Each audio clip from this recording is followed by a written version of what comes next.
Hi there, you're listening to Unnatural Selection, the show about newsy type stuff and things. My name is George.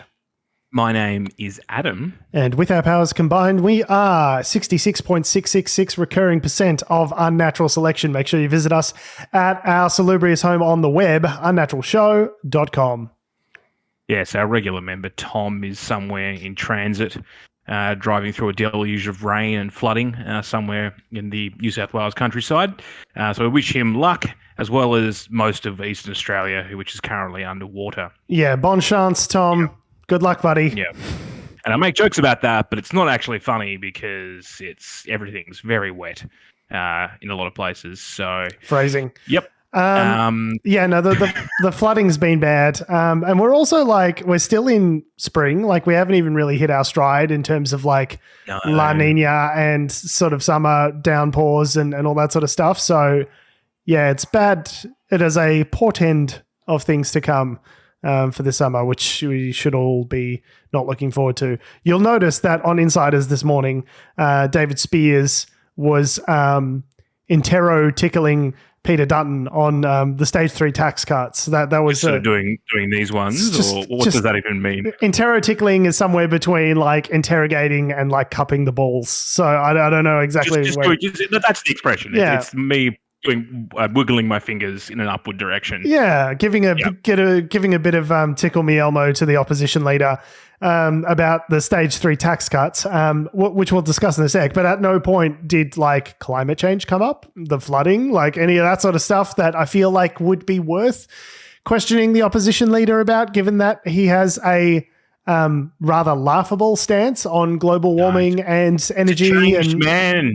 George, he's a changed man. Look, there was the Four Corners article, an in-depth Four Corners article. And he's a look new at guy. me smiling. I am full of joy. It's a mad as hell joke, and we can't claim any. Can't claim that character. No. So, it's been a slow-ish news week, but that being said, when we say slow, it just means that we probably haven't been paying enough attention to what's going on. A bridge blew up in Crimea. That was a big deal. Yeah. I mean, it's funny because everyone was like, oh, it's destroyed. I'm like, it's not destroyed. It's just sort of on fire a bit. So it's a bit on fire. Yeah. Which that's a big deal, I guess, for the Ukraine conflict, which is still continuing. I did see a good gag where it was one of those captures where it asks you to find the bridge in Crimea, but it's just a picture of an empty sea with no bridge in it. I was like, haha, that's funny. Not quite accurate, but that's a good gag. I appreciate the responsiveness of that. It was very bang, bang, bang, right straight away with the gag. So I appreciate that. But yeah, so what are we talking about this morning, which is much more interesting, as you'll all agree, is tax policy. So sure, we can get really excited. Slowly turning into a Miami asshole sweat soup. The world's dying. But you know what we talk about? Let's talk about how Labor was thinking about, but is not in fact going to get rid of the stage 3 tax cuts. That's what we could talk about ad nauseum for 45 minutes on our hour-long program, a la Insiders. And they say there's a lot of hyperbole around the stage 3 tax cuts. Everyone's and a lot of back and forth around it. And no one actually really probably knows what it is. So maybe we should talk about what the stage 3 tax cuts are. Sure. Before we slay into them. But yeah, let's create the straw man that we're about to dismantle. Go ahead, Adam. Yes. So the stage 3 tax cuts are the final phase of the Morrison government's 3-step plan to reform Australia's tax system. Would you hire me for a voiceover or not? No. Okay, well, it depends on the voiceover. I was going to say we could take a slightly different tack to it where you say it in a sinister, Four Corners voice. Do you want me to do it, and I'll do some war, just kind of low drones over the top of it. Let's try that again, shall we? I'll try. Okay, let's do a political ad version of it. The stage 3 tax cuts are the final phase of the Morrison government's 3-step plan to reform Australia's tax system. Yeah, Discord's cutting most of that out for me, but that's all right. The listeners will get it. So stages 1 and 2 included raising earnings thresholds before the next marginal tax bracket kicked in. And it also gave everyone an offset, right? So basically you would have noticed in your tax return, if you're an adult and you're actually doing your tax return, that you got a little stipend. The limto. little biscuit, if you will. The Lamington, they called it, low middle income tax offset. Here's a little sweetener. Here's a little Salt Bay, a little sprinkle on your dinkle. Which is hilarious because like anyone who's just joined the workforce would be and is going, oh, I'm getting like $1,000 back on my tax. Like, this is great. This is incredible. That's not normally how it works. You don't normally get $1,000 for doing nothing back on your tax. Believe it or not. Deductions, as it were. Anyway, so that's ended this year. So no more middle cum. No more Lamingtons. No middle cum. No more side cum. No more pre or post cum. No more So the next step, so stage 3, is it's going to abolish the 37% marginal tax bracket, and it's going to create a flat tax rate of 32.5% for anyone earning between $45,000 and $200,000, which is crazy. Which is now, can we just say simple? It's very simple. You know, like if you want to do, you can do the math on a calculator. Yeah, you know what's simple? You know what's simple? A flat tax like they have in Singapore. That's what all the libertarians love. We just want a flat tax on consumption. No taxes, okay? The poor can starve. We'll set them on fire and use them as fuel for warmth. But the problem with that is the concept of interest and percentages is that obviously the higher the base that which you are taking that percentage from, the greater the difference, if you will, in terms of what's being paid. So from a percentage perspective, if you're earning $45,000, okay, and paying your percentage of tax, whatever it is, what did we just say? 30 something percent? 32.5 is the new 32.5%. It's a reduction. So it's a reduction in the tax bracket, right?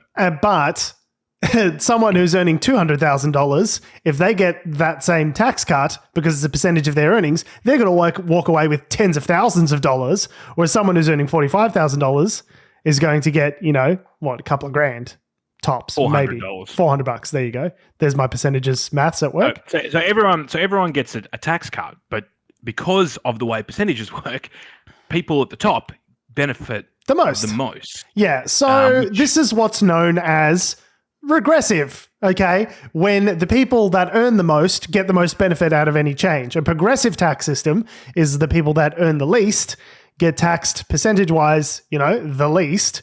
And then as you move up the income scale, you get taxed more and more. So the idea being that everyone is fairly contributing to the tax base of society. Those who have the most capacity to pay are contributing the most, which makes sense, right?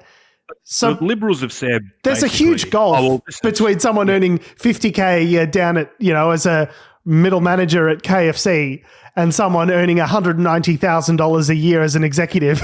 Like, there is a huge gulf there. And by giving those people at the top a big tax break, I don't see the benefit, especially when it leaves a $250 billion hole in the budget that now of all times, we don't need additional holes and additional deficits in the budget for no reason. So everyone's been saying, because of the global economic environment, which is pretty fucked, petrol's expensive. Yeah, I think the RBA issued a report the other day that said that the whole situation was pretty fucked. I think that was an exact quote. So yes, I was taken on the executive summary of page number 4. Yeah, man, might have been in the abstract. Yeah, Philip Lowe reckons shit's fucking cooked. Hey, shit's fucking cooked. Hey, bro. But not as shit fucked cooked as it could be, because they only raised the interest rate by 0.25% as opposed to 0.5%.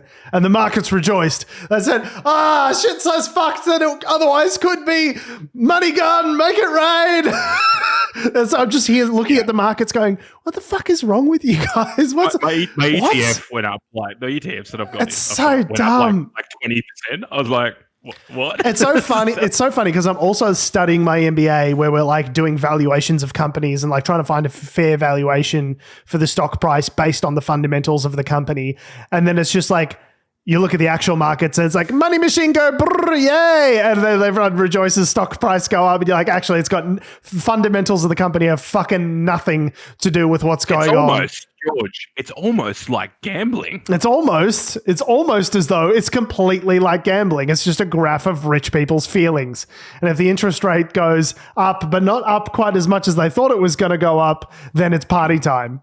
Nonsense. I did read and this was a while ago, but there was a couple of I mean, I think it's probably a large school of thought, but something I read was that, generally speaking, when there are interest rate changes, the markets actually do pretty well out of it because it's always not as bad as what they're expecting. They price it in, and it turns out the the pants shitting, freaking out that they were doing 6 months ago when interest rates started rising, the stock market started dropping precipitously. It turns out that was untethered from fucking reality as well.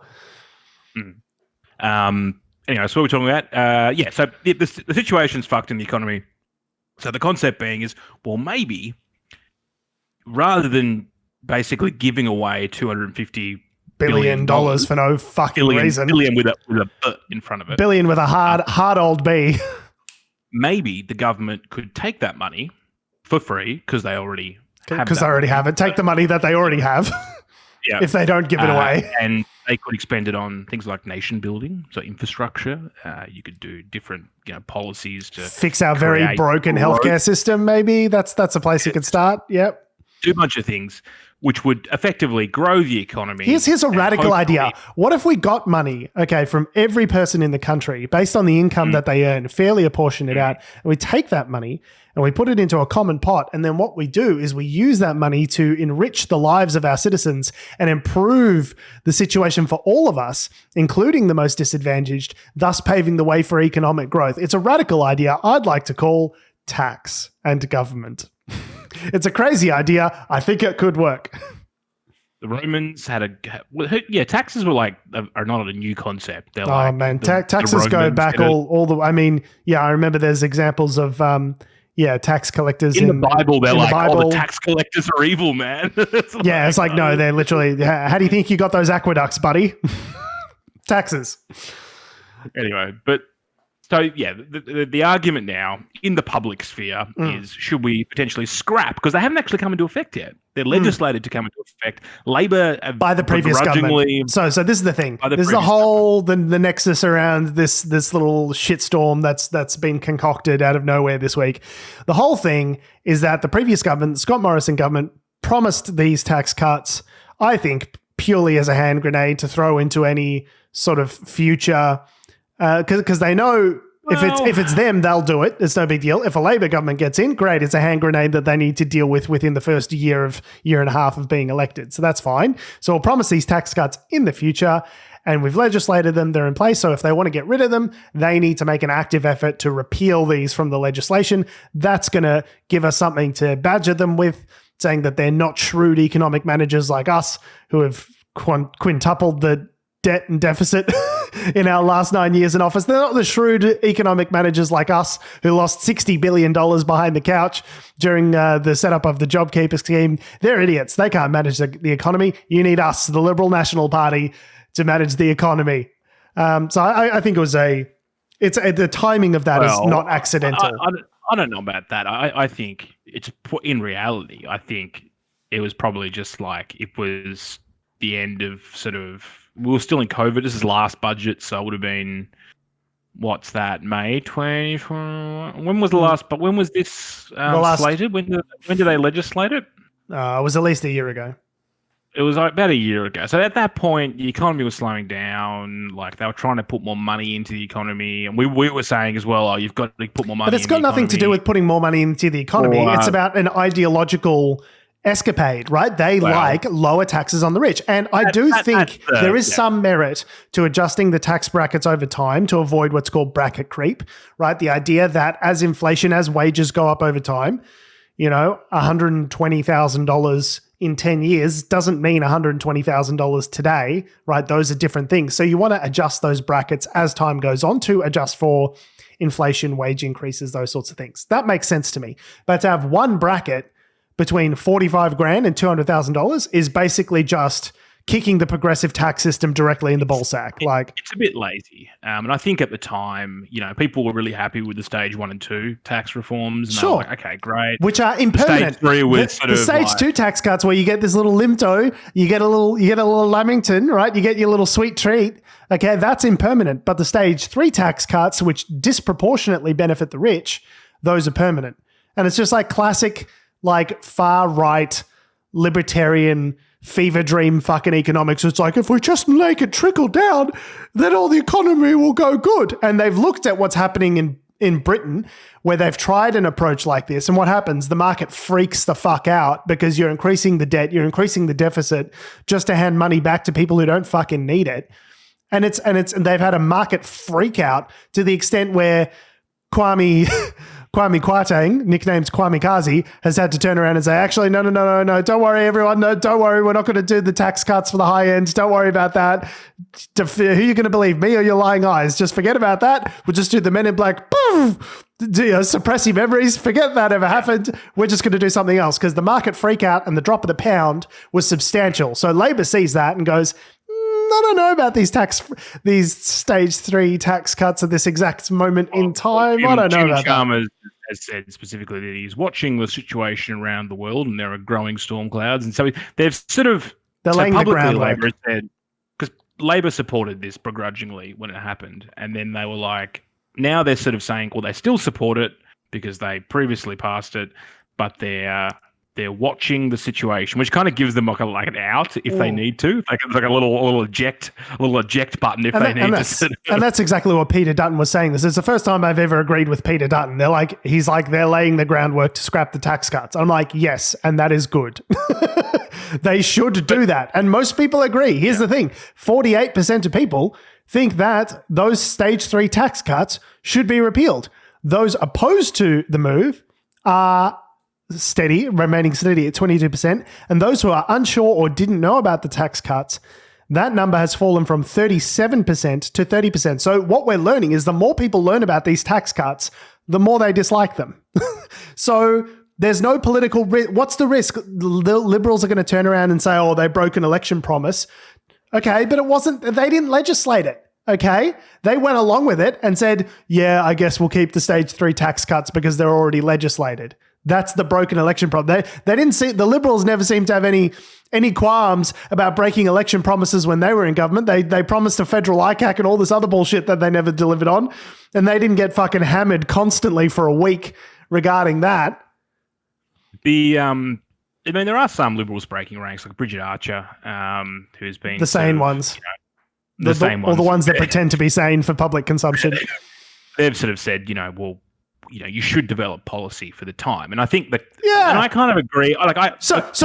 Do we develop policy? Do we develop policy that is relevant to the time? Do we just go through with a bunch of unnecessary tax cuts, which only benefit the super rich? Or do we stick with it because as per the we said we were gonna rule? It's a situation's different. It's changed. It's different now. Yeah, there are democratic principles behind that. But I guess the point... That's what I say to you, democratic principles. Suck eggs. You lost. Peter Dutton goes, this is what we ran on the previous election. Okay, this is what Australia expects from us is to, and I was like, yeah, and you lost. You got your asshole handed to you on a fucking silver platter, Peter. That's not a good excuse anymore. We've got a mandate from the country to get fucked. Sorry, go on. So what I was trying to say was that I don't necessarily think that it was an ideological thing to, what I would say was that they did this at the time in line with traditional neoconservative policy, which was working for them at the time because the economy is in a toilet and we need more money in the economy. But does that achieve that though? We'll talk about probably an example of this in a second when we talk about Mathias Cormann, but yeah, it's kind of lazy because you don't really. It's a traditional sort of conservative monetary policy, which isn't. It's a brick. It's not a scalpel. So, I think if anything, what I would accuse the Liberal Party of is just being lazy. It's literally trickle down 1980s like Reagan era bullshit. Ideological conservative nonsense. We have economists who know where to deploy money in the economy if we want productivity returns. The thing to do is not to give an extra $10,000 to a guy who lives in his home in Brighton who's just going to buy a third jet ski. That doesn't contribute to the economy in any meaningful way. At the moment, inflation this is probably the major argument, right? Is that because inflation's so high, and the concept is with high inflation, you'd probably want to like not have as much money floating around. The whole thing is with inflation is too much money chasing too few goods. So let's introduce $250 billion into the economy. That'll help with inflation, surely. So yeah, that's probably for me the big argument is if we're trying to combat inflation, slow to turn the pipe off. If that's the big thing, and then or maybe potentially rather than putting that in the pockets of people buying jet skis, or if you're on the lower end of it, doing a couple of KFC runs, instead, why don't we build that? Put it into infrastructure, basically. So it's one of those things where I wonder if I don't know if the public is as educated on it as we think it is. Like, I think if you said to people, and this is the way the Liberals are trying to fight back on it, by the way, is that they're saying if you're earning 66,000, the stage 3 tax cuts mean you get this. If you're on 70,000, it means you get this. If you're on 50,000, it means you get this. And what they're saying is that, well, this affects firefighters and nurses and all the people that you love. Holding up it definitely does affect those people. But you're going to fuck the people who are going to benefit from it. Who it really affects is law firm partners, surgeons, and QCs. That's who it really affects. So, it's all about positioning, right? This has always been, it's the ideological positioning of left versus right. The right want to cut taxes because we fucking hate taxes. And who do we cut them the most for is our donors, right? I think if we position this as the Liberal Party donor relief scheme, okay, rather than stage 3 tax cuts, because everyone loves a good fucking tax cut.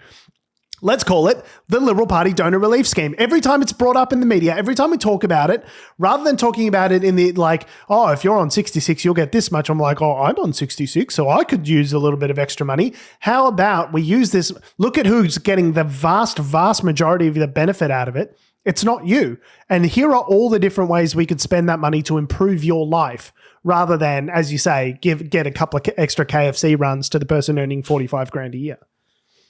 So here's the thing, though. I don't know if I would say no to the extra. I don't know what it would be. That's the thing. No one would say no. $900. I don't think I would say no to it. But that's exactly the point. Everyone wants. Cost of living. While inflation's back, cost of living's also shit. So you're like, well, an extra $900. Everyone wants. I'll buy 7 more tomatoes. Everyone wants the dollars in their pocket, and that's why tax cuts. And I think this is a big part of the coalition's appeal to people. Is that they promise tax cuts. What are they going to do? If you even have a passing peripheral knowledge about politics here in Australia, the Liberals, whether it's justified or not, I would argue it's not, good with the economy, tax cuts. What do you know about Labor? Increased tax, education, healthcare. Like, if you are a low information voter, that is the information that you've got about the two major parties. And the Liberals are very good. It's a Victorian state election, in which case they're trying to flip that on its head. But well, keep going. Yeah, I mean, anyway, yeah, they're like, the LNP who's famously good at funding hospitals? ? I guess. Matthew Guy is trying to say, you'll only pay $2 on the train. And I was like, I saw that. Good. I wouldn't mind paying $2 on the train, to be honest. Matthew Guy, hero of the socialist revolution. Yes, I'm sure. No, if you ask low information voters those things, that's what they'll come back with. And whether it's fair or not, I think the evidence shows that it's not. But that's what people know.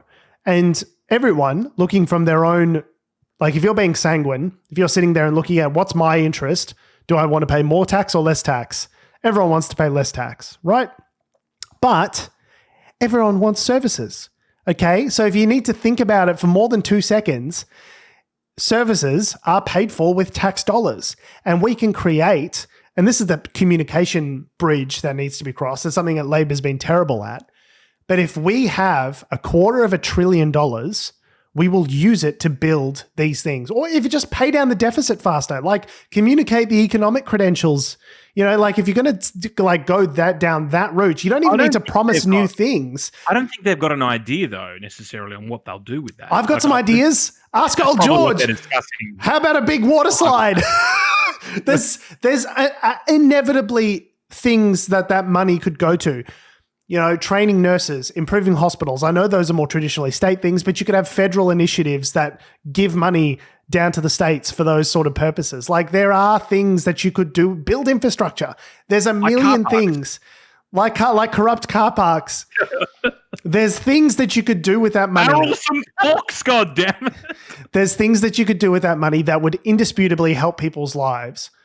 And in a situation where people are combating the rising cost of living, inflation, the economy is sort of spiraling out of control, I just don't think it's a time for a giveaway. The whole point of this economic theory of raising and lowering taxes and raising and lowering interest rates is that it presupposes that the government aren't cowards and that when the time is right, they'll increase taxes in order to take money out of the economy in order to slow inflation.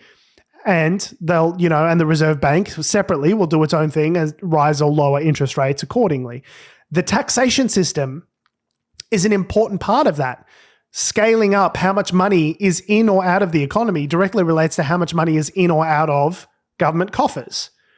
But it presupposes that the government has the courage to do the hard thing when inflation is running rampant to, in this case, not even raise taxes, but not lower taxes, further exacerbating the problem. It presupposes a certain amount of electoral courage. And you need you have a responsibility. The other argument is, cost of living is going up. I need more money in my pocket to pay for. Okay, so give it to those least fortunate then.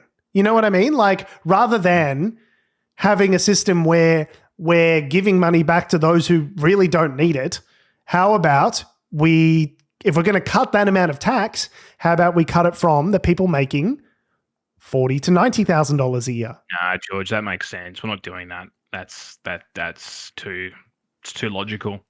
If you're gonna have the big hole in the budget, then do something useful with it.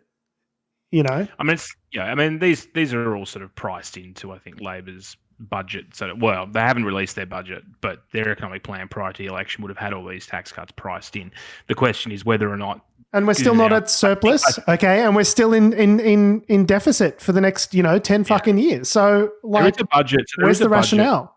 Coming out Australia, I think.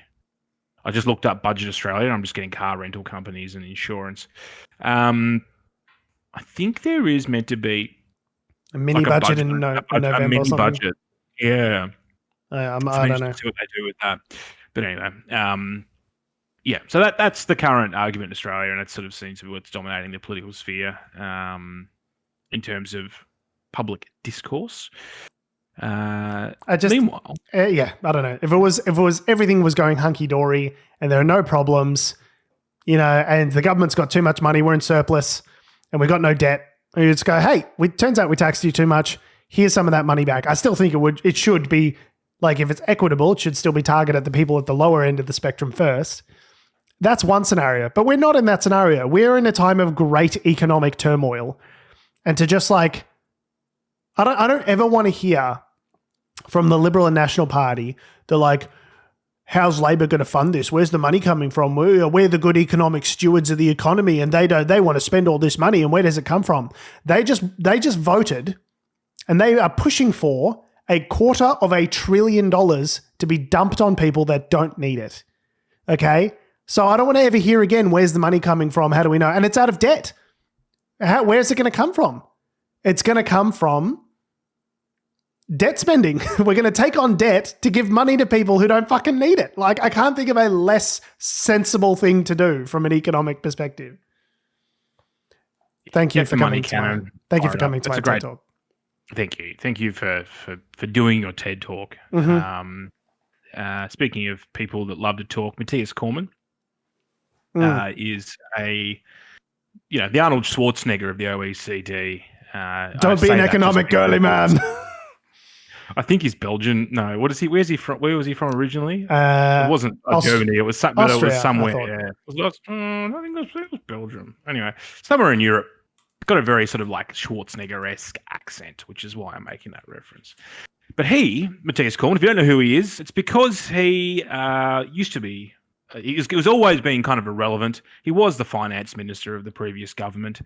And now he's basically the head of the OECD, which is the Organization for Economic and Cooperation and Development. Secretary General of that organization. You were right. He was born in Belgium. There you go. And he's an Australian now. So, and the reason why he is now the head of the Organisation for Economic Cooperation and Development is because last year, during the pandemic, maybe the year before, it might have been actually, Scott Morrison embarked on a personal campaign to try and get him the job at the OECD. And there was a lot of effort put in to getting him that position at the taxpayer's expense, including flights on the RAAF jets to various, interviews, meetings, and various other things. I'm sure he would have gone to the same effort for Kevin Rudd or Malcolm Turnbull. Oh, yeah. Yeah, for sure. Definitely. This is just what we do. It's jobs for mates. Everyone loves that. And he was still finance minister at this point, I believe. At the time. But I could be wrong. He might have, there might have been a leeway period there, but So a team was set up for his campaign with 8 people, and Morrison, during his tenure, made 55 calls to different world leaders advocating for Cormann for the role. He even brought it up at virtual meetings intended to be focused on fighting the coronavirus. And he's just there spruiking his mate Mathias. That's a good use of public resources. So you think, well, maybe there's a reason for that. Maybe Mathias Cormann is the economic Jesus of our generation. Maybe he is the one that will bring the world out of the dark ages and into the Saudi Arabian bliss of neon. We'll get on talk about that in a minute. But anyway, maybe he is the Daenerys Targaryen breaker of chains. Maybe he's the breaker of chains. Who knows? Maybe he's here to fuck shit up. Seems unlikely, but okay. But evidence would say that that's not the case. He is what you would call a traditional conservative in terms of the economic space. And you think, well, maybe he's an economist. Maybe he's qualified. You go, no, he's actually a lawyer. No. He was finance minister, but part of his core things as finance minister was that in 2014, he was part of that co-authored budget with Joe Hockey where they just cut the fuck out of everything. Oh, the one where they said poor people don't have cars? Yeah. So they don't have to worry about driving. Celebrated by smoking cigars outside the unironically, literally sat like the fat cats they were, smoking cigars and laughing at the plebs. These are some of his calls to fame. Now, he didn't do anything revolutionary, didn't do anything crazy, arguably didn't do anything, at all good. Didn't do anything terrible. Well, I guess you could say the tax cuts and all the stuff they did back in 2014, all the cuts to the funding and all that sort of stuff, gutting of the arts and God knows what else. That was pretty bad. Yeah, that was pretty terrible. That was pretty terrible. Anyway, so he's now the head of the OECD, and part of what he's done apparently over the last sort of 12 months is he's started to realign the organisation, or parts of the organisation, into things that fit his ideology, if you will. And this is based on an article that we're looking at in the Saturday paper by John Hewson. John Hewson is a professor at the ANU, Crawford School of Public Policy, and he's also the former Liberal opposition leader before you start calling us out for nepotism. Yeah, before you say it's some hopeless Labour partisan that's authored this, it's John Hewson, who used to be the literal leader of the Liberals. So there was this program at the OECD called NAEC, okay? And now I've got to find the name of it. It's the New Approaches to Economic Challenges. And the concept of this little bubble this organisation within the organisation that was created by the former Secretary General of the OECD is to think outside the box. It's an innovation hub, right? So let's, try and break, in response to the global financial crisis, which happened in, 2008? Yep. Let's rethink economic policy. Let's rethink ideas. Maybe we're not looking at, given that we've been doing the same thing for 100 years and we still have, economic crashes on the scale of the GFC. Maybe we need to do something different. Yeah, they came up with the revolutionary idea after the global financial crisis. Maybe we could be doing things slightly differently. What? You're blowing my mind. What? That's crazy, guys. That's crazy talk. Now, I don't know the resume of this subsection of the OECD. I don't know what their claims to fame are, but I do know that a lot of people are very fond of it. And contrary to that, Mathias Cormann has basically moved NAEC from its own little department, I guess, moved it into what it's called the economics department, and they've stopped the public, I think it was the public seminar series that they were doing, which involved, people could go and contribute, like a public discourse. As we all know, moving something quietly into the economics department, that's where public interest goes to die. Like an Australian, sounds like an Australian university. That's what it sounds like. It's like, we've got this thing that's costing us too much money. Let's amalgamate it into another larger department and cut all its funding, and then stop hiring for it. Quietly strangle it in its crib. So there are a lot of people, 26 economists and academics, including a Nobel laureate, who had worked with NAEC in the past, who wrote a letter Idiots. to the OECD, Ninnies. Basically expressing their alarm at it, being like, hey, we'll work with you. There are other options. Like, let's think about this. And Cormann has done sweet fuck all about it. And that was in Jan. They wrote this open letter that said, hey, what's happening with the NAEC?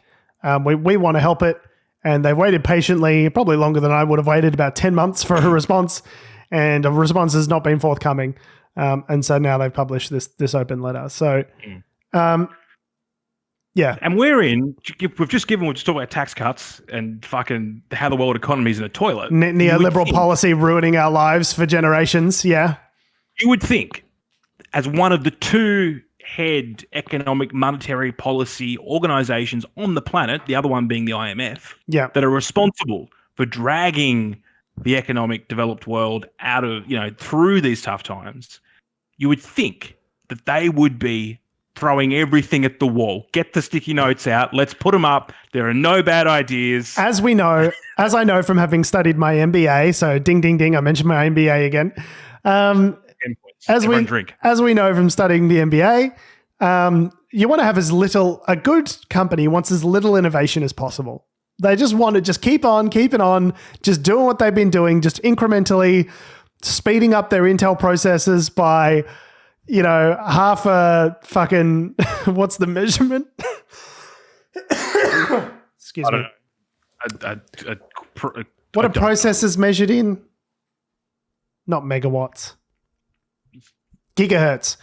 You want to improve your processors by just half a gigahertz every 3 years and just keep selling it to the market at full price. That's what guarantees explosive innovation and growth in an economy, is basically just completely ignoring innovation altogether. That's the way, surely.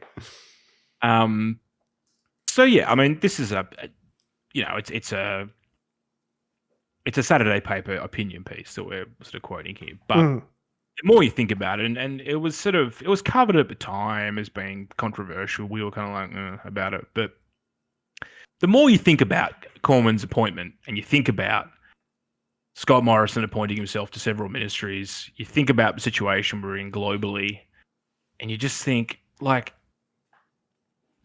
just gets worse. You know what I mean? Like but that's what happens when a bunch of clueless, and we're seeing the same thing play out in Britain as well.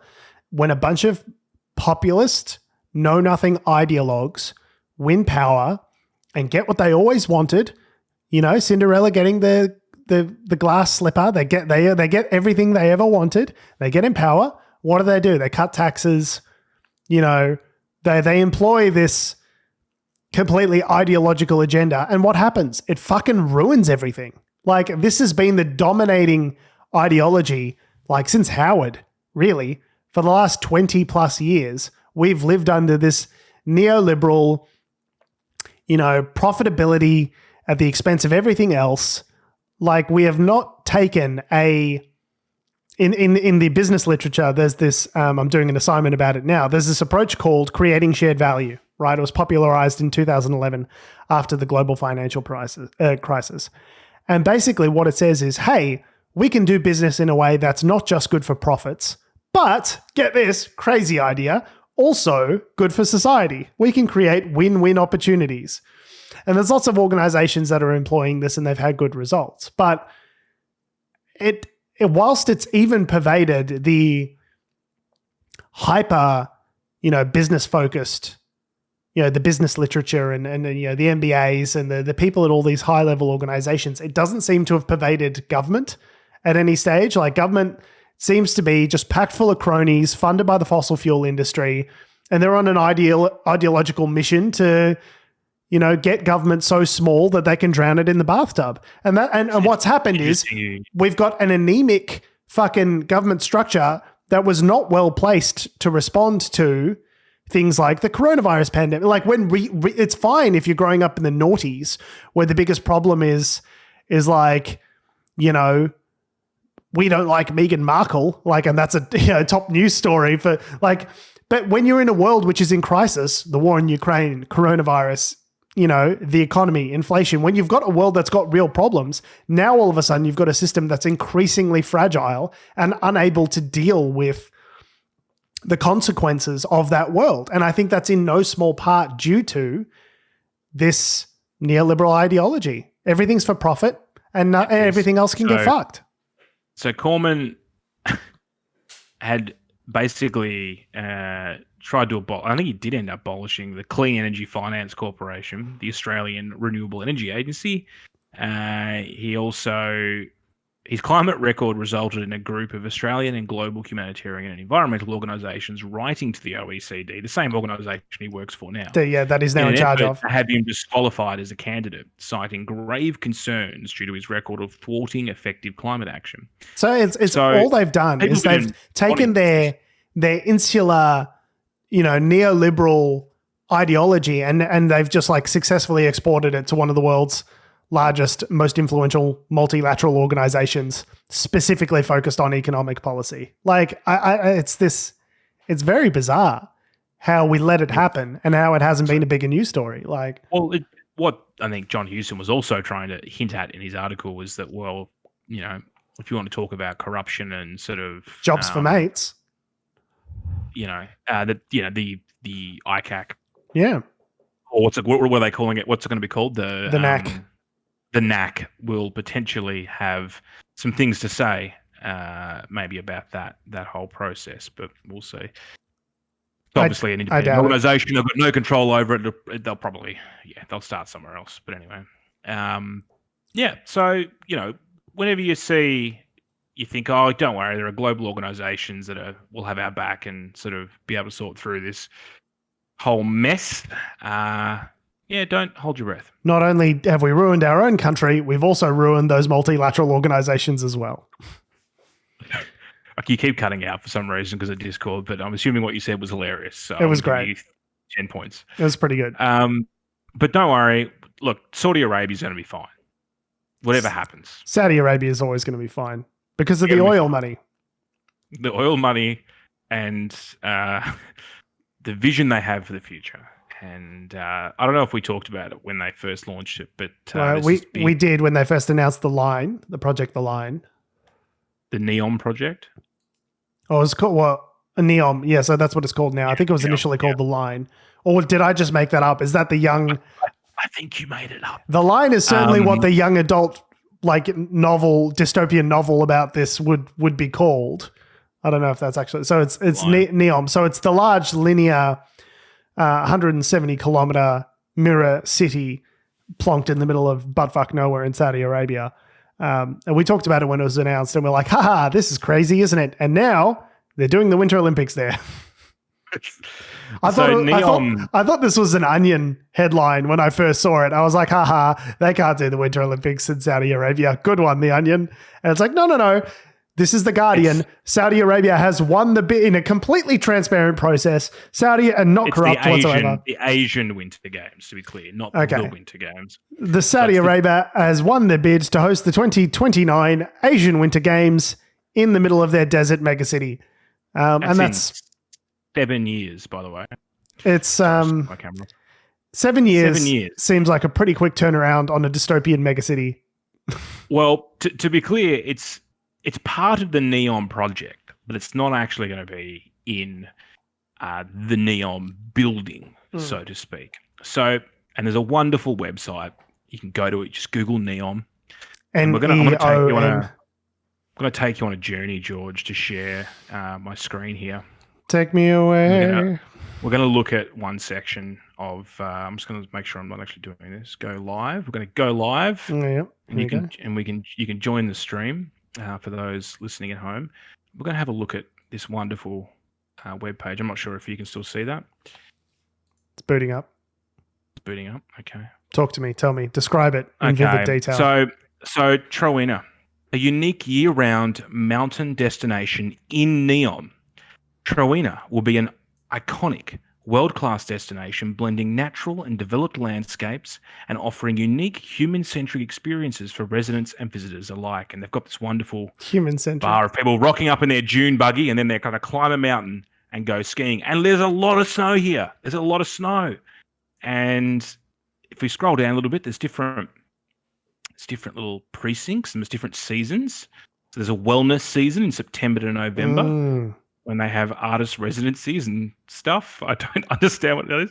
There's a winter season, December to March, and there's skiing, snowboarding, ice skating, music festival, film festival, adventure seasons. Okay, so there's lots of seasons. Anyway, I feel like I'm like listening to you get sold on this in real time. I mean, this sounds pretty good. Adam's like, I don't know. It sounds like a pretty fucking good idea, to be honest. So I can't say anything, just FYI. So just describe it lovingly to me. Okay, it's not loading up, so I don't know why it's not working. But anyway, there's a big picture of basically an artist's rendering of a lake in the mountains with some futuristic sort of cities and stuff. But it's different. Like looking at the map, there's like the observatory. Oh, and I'm just looking at this on my screen. If you zoom in on that graphic, you can actually see journalist Jamal Khashoggi actually being cut up in the background there. That's an interesting. Don't worry about that. Focus on the mountains and the buildings. And look at the glass, George. Look at the glass. Pretty sure I can see his dismembered corpse. It's a weird detail to include in this article, but there you go. Okay. Anyway, so if you look at where, and we can put this in the show notes for you for those listeners. We'll put the website in. It's just they've got a really good marketing agency, obviously. Like they've shown as Don't get me wrong. Development. The computer graphics are excellent. The fact is it really possible to do an Asian Winter Games in the middle of Saudi Arabia, famously a very hot desert? Here's the thing. So there is snow in Saudi Arabia, specifically on this mountain range that they're going to be what's it called? I've already forgotten the name of it because I've changed screens 6 times. TROJENA. I'm assuming it's a soft J. There is snow on that mountain range where they're going to be, but it's only in certain parts of the year. And generally, if you look at the Saudi Arabian website for like tourism and stuff, you can only go sledding there at the moment. Okay, it's interesting because the quote is that it's going to be a year-round destination for winter sports. It's all right. You can very easily swap out sand for snow when you're doing some sledding, some snowboarding. That's fine. They've also got some pretty impressive, I guess, artist renderings of some huge structures that would be constructed here in the mountain range. If you go to, and we'll put this up in the show notes. If you go to the Google Maps reference, I love a good Google Maps reference, and you go to the satellite view in terms of what's there now. There's a couple of car parks. There's a helipad, and that's about it. But interestingly enough, they've already started to put down the locations of where things are go. It says that there's a ski village there in the middle of some rocks. It legitimately sounds like a Bond villain's lair. It does. So look, I mean, they will get snow there. I'm assuming they'll have the games probably around winter, so there'll be some snow. But the scale of which they're saying this is going to be built is kind of crazy. And to be clear, I don't think it's actually going to be attached. It's one region of the whole NEOM development. It's 170 kilometers long. It's divided into different regions. So this will be just like, it's sort of a tacked on to the same project, but it's not going to be within the same infrastructure, if you will.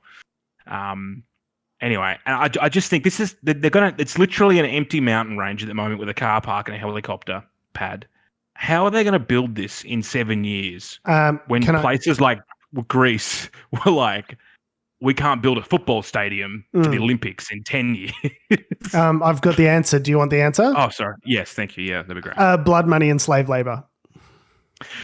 Don't worry about the blood money and slave labor and the oil economy and the hilarious like medieval stance on women's rights and God knows. Don't worry about that. That's fine. They're gonna have year-round snow in Saudi Arabia, George. It's a city, but it's a mirror into your soul. Yeah. Luckily for the Saudi royal family, they don't have souls, so they don't have to worry about it. Don't worry about it. I just so we'll put there be in the show notes? I encourage you to check it out. It's so fucking dumb. There's a lake. There's a lake. This is the other thing. They're saying there's a lake there. Is there a lake? I don't think there will be. I'm looking at where they're saying it's going to be, and where we'll make a lake. Fucking dry, George. There's no lake. Yeah, because it's Saudi Arabia, mate. It is the thing that people are, it is when you say Saudi Arabia, the things you associate with the place are murder of journalist Jamal Khashoggi, the desert, oil, and notably Islamic fundamentalism. Yeah. Wahhabi Islam, and notably no fucking snow whatsoever. So is there any way that this wasn't a completely corrupt process where people were bought and paid in order to do this? Like, how is this allowed? Like, I mean, the Saudis are on one end. I mean, Asia's pretty big. It's, it's a big area. So, I mean, the other places that you would potentially have it would be somewhere in China. Yeah, but China has... North Korea, South Korea, Japan, maybe. Probably not North Korea. Nepal. Like, famously, those countries have winter. Like, Japan has a winter, China. But Saudi Arabia has a winter as well. Saudi Arabia does have a winter. All right. But, 170 kilometers to the right, it's sand dunes. So, so we're booking our tickets for the 2029 Asia Winter Games. So I'll just get us 2 tickets to Check's notes. Saudi Arabia? Can that be right?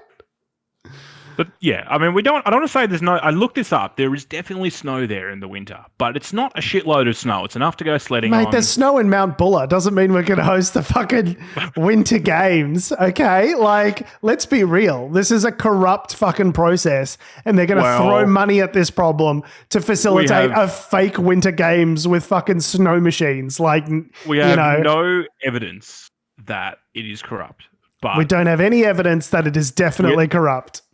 We don't have any evidence to say that it's not corrupt. Right. Yes, there you go. Yeah, it's pretty funny. But like it's the area, the mountain range they're talking about, it's actually very close to the Red Sea and the Gulf of, what's it called? Aqaba. So it's quite near the coast and I guess near the Suez, and a lot of like it's a pretty busy area. But like you look at sort of around it, and there's a city called Dubuque, which is, I don't know, I want to say like 70 kilometers, 80 kilometers. Let me Google that. It might be more than that. How many winter chalets do you think are there probably at the moment? Oh, like probably a bunch. Go back into. I mean, there's like a septic tank there or something, I think. So they're planning ahead. Yeah. Also, in other Saudi news, good guys, the Saudis have teamed up with the Russians to constrain oil production at this critical moment in time. That's another news story out of Saudi Arabia this week. So yeah. I mean, they've also fun, good guys. Love it. I don't know if you know this, George, as well though. They've also been bombing the fuck out of Yemen for the last 20 years. I don't know, or 10 years. Great guys, and we should reward them with investment and legitimacy. That's what I think. But this is, I mean, this is to stop the jokes. It is actually a serious effort on behalf of the Crown Prince to reframe. And this is the joke that we're making. It's a serious effort on behalf of the Crown Prince to reframe Saudi Arabia's image in the global world order. He's tried to get Turkey back on side, who, were not talking to them after murdering one of their journalists.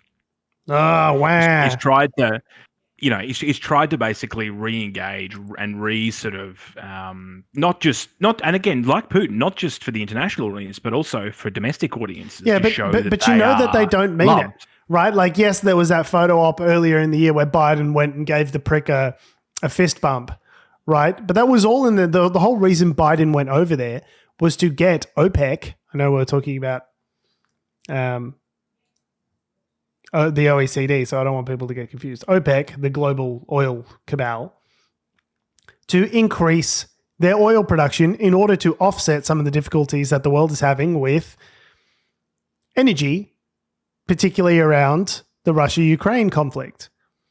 And so not only have they not done that, they've conspired with Russia, who are undisputedly the bad guys here, in order to constrain supply to drive up the oil price. Like, because so we can talk dollars for their Russian oil means they can fund their war. Exactly. So we can talk all day about like reframing the image and the narrative, and yeah, we'll have a fucking toboggan in the middle of the Red Sea, and that's going to be fucking delightful. Like, all of this is window dressing for the horrendous shitbags that they are. Like, this is. It's like when I say blood money, I really do see it that way. Like, this is just, it's literally just like literally whitewashing with snow the horrendous, violent, theocratic blood regime that they have going and that they have had going for decades. And I don't know how they're actually going to physically do it. Like, that's what I mean. Migration's at a standstill. A lot of the Gulf states and, the Dubais of the world, they built their sort of mega cities with literal, like, we say slave labor, but like really poorly paid immigrant workers. And these kind of essentially indentured servants will pay for you to come over here, but you need to work in, rooms of, your room and board comes out of this very meager shit wage that we pay you, and you're stuck here for 10 years and you're in rooms of 20 people. Like, it's literally indentured. So I don't know how to describe it other than like pretty literal slave labor.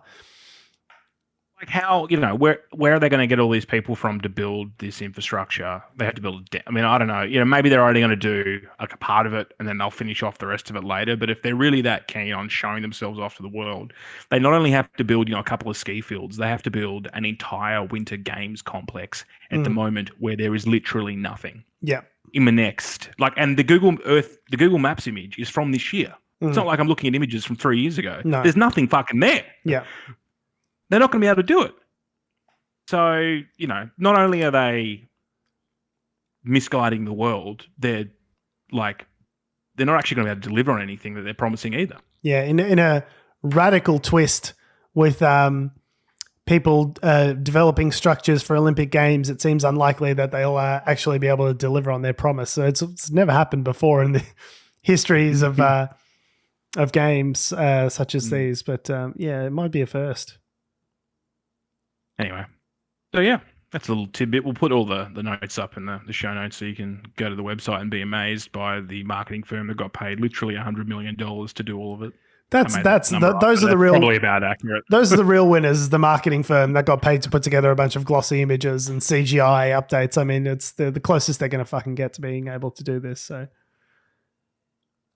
I don't know, man. I'm sick of these people. Like, if they weren't sitting on vast oil reserves, it'd be a fucking shit splat nothing country. We would never speak of Saudi Arabia again if they weren't sitting on massive oil reserves and a shit ton of money. And the sooner we can, accelerate the change to renewable energy and completely disempower these motherfuckers, the better. They've done nothing but spread misery in the fucking world. I mean, yeah. I mean, you could argue that 9/11 wouldn't have happened if it wasn't for Wahhabi Islam. So yeah, and what was it? The 15 of the 19 hijackers were literally from Saudi Arabia. Yeah, and we didn't invade Saudi Arabia, did we? No. Curious that it's weird. It's just and yeah, that's really fucked up about the 9/11 thing. Anyway, Iraq, right? Let's yeah, that makes sense. Anyway, good times. great classic hits.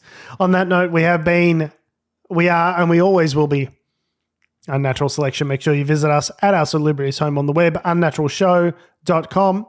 Make sure you follow us on all the bullshit social medias that have, do, or ever will exist at Unnatural Show. That's Facebook, Twitter, YouTube, Instagram, and motherfucking TikTok. Make sure you follow me on Instagram and Twitter and TikTok, for that matter, at George Tsipos. You can follow me on Instagram at AC Doreen. And you can follow us all down to our ski chalet in the mountains of Saudi Arabia, where you can catch some good powder snowboarding, I'm sure. In either that or a dust storm. I mean, it's powder's powder. You know what I mean? Thanks for listening, guys. Love your faces. We will see you next week. I love tobogganing on sand.